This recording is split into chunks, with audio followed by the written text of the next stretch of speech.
Sa magandang morning na naman sa atin mga katoto, and welcome back to our YouTube channel. So sa araw na to, continuation lang ito nung ginagawa natin ng pagkukulay dito sa ating kubo, no?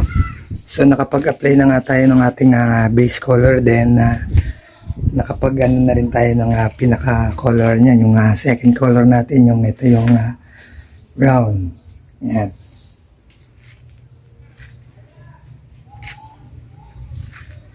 So itutuloy lang muna natin yung pagkukulay sa ating mga post na mga katoto. So kung yung mapapansin nyo na, no, nakapag-apply na tayo ng unang light brown tsaka yung dark brown natin, no. So kulang na lang dito yung ano natin, yung combination pa ng medyo green tapos yung paggawa na natin ng mga buko, no. Yan. So ito, kulang pa tayo dito ng buko tsaka yung final coating natin dito yung ating emotion, no, yung pagpapakintab. So isusunod na muna natin yung ibang poste natin, and then the rest yung sandalan, no. Yan, ito yung unang application natin ng light brown, no. Yan, first application pa lang sila, no, isang manipis pa lang siya. So yan pa yung mga kukulayan natin, no.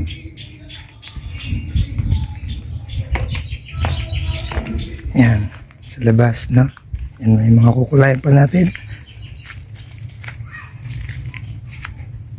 Paikat yan. Ayan ang mga wala pa nating kulay, no.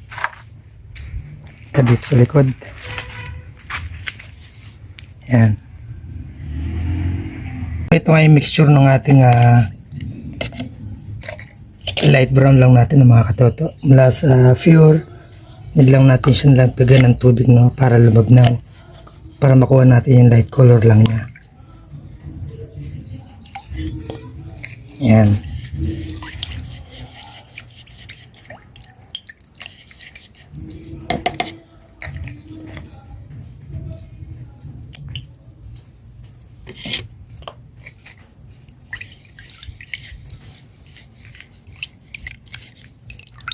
Yan.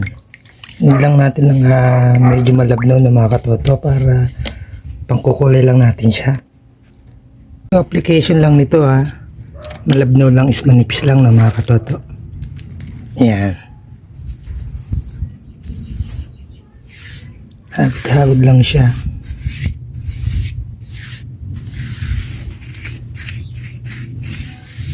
It's either brush or basahan lang.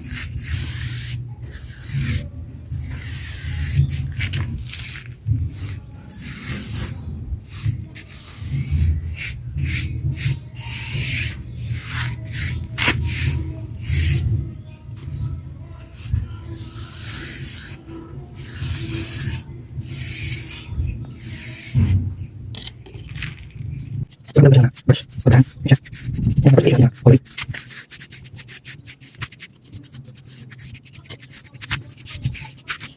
Kulit lang natin.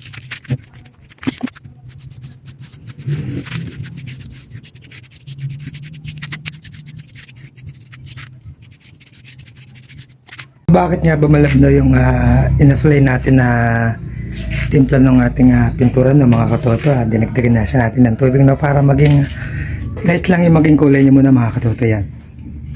So ang magiging sekreto nito kung bakit siya magmumukhang kahoy yung base. So dahil sa ginamit nating base na sienna, yan. So pag na-apply yung sienna, tapos yung ating light brown, yan. Kailangan lang siyang dagdagan ng tubig para mag light brown, yan. So makukuha mo na yung texture na gusto mo ng mukha siyang kahoy, no? So yan, ito siya. Isa. So ibang detalye niya, yung paggawa ng buko, papakita ko rin sa inyo kung paano lang, no? Need lang ng konting imagination, no? Kukulayan muna natin yung iba natin mga poste.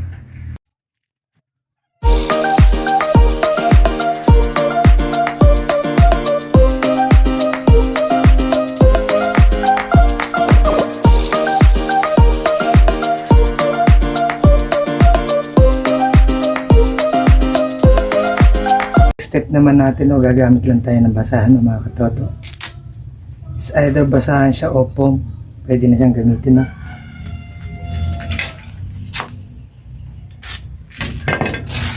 Walan tayo ng kaputol na basahan.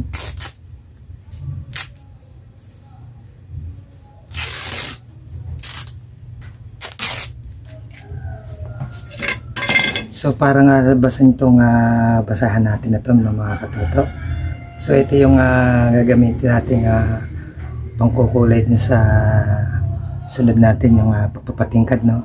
So yung tira nating brown, siyang kukulay natin, no. Yan ito.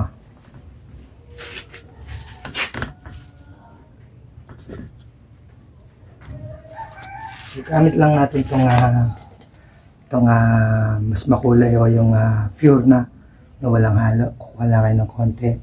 Siguguhit nyo siya. Yan.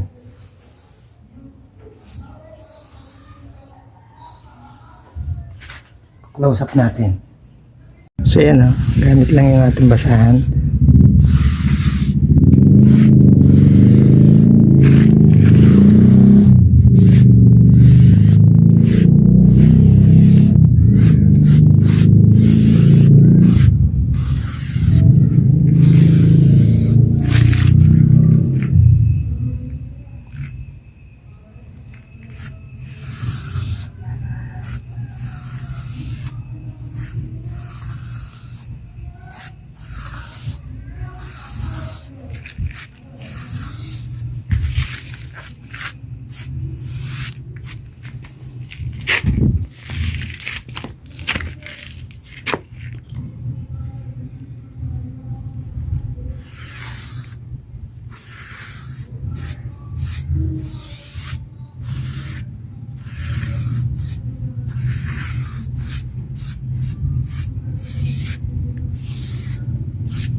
So yun na siya, no? Naka-against the light lang tayo, no? Mamaya pagka nagbaliktad yung ng araw, pakita natin siya ulit.